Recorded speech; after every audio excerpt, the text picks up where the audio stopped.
Udah ngalahin Alfamart lagi nih. Ada menurun minyak. Habis? Habis, alhamdulillah. Ini baru berapa jam ini? Tahu dari asar, coy. Oh, sekarang jam 6 ya? Iya.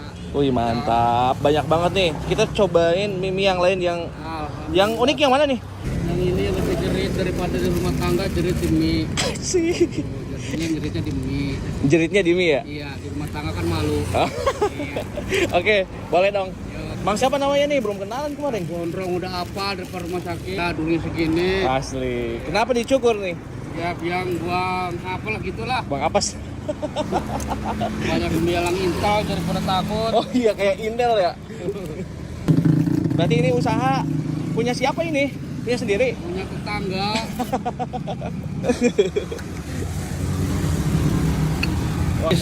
Ini ada apa aja nih, Mang? Ada telur biawak, Wih, ada bakso gede, ada ngeri bakso banget. gede, Oh. misi, Oh. gede.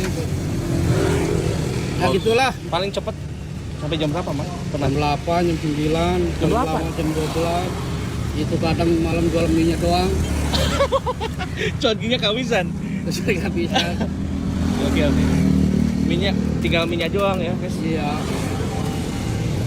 Jadi ini tuh pakainya sepeda. Sepeda. Tanggung udah nggak kuat. Kan cuanki cari uang jalan kaki, Mang. Iya. Dulu sekarang mah jalan motor, jalan sepeda. Asik. Mang, ini pedas banget ya, Mang ya? Kira-kira tergantung pikiran lah. Kenapa tergantung pikiran, Bang? Kalau pikiran pusingnya kurang pedas, kalau pikiran tenang pedas, coy. Asik. Dari apa, Mang? Jadi korek-korek nih. Apa? Oh, ini yang gedenya. Susah kalau baksonya. Bang, nggak percaya segini 15.000, Mang. Tinggal datang aja ke sini, ke depan Permata, rumah sakit Citarum. Cirebon ya, Mang ya? Cirebon. Cirebon, guys, Permata nih. Saya jauh-jauh juga ke sini, guys. Malam-malam ya, Mang ya? Tapi jangan kemalaman. Iya, keburu ketiduran yang jualannya. Oke, Bang, sudah jadi. Aduh, kita akan menjerit bersama-sama, guys. Jerit kayak tangga.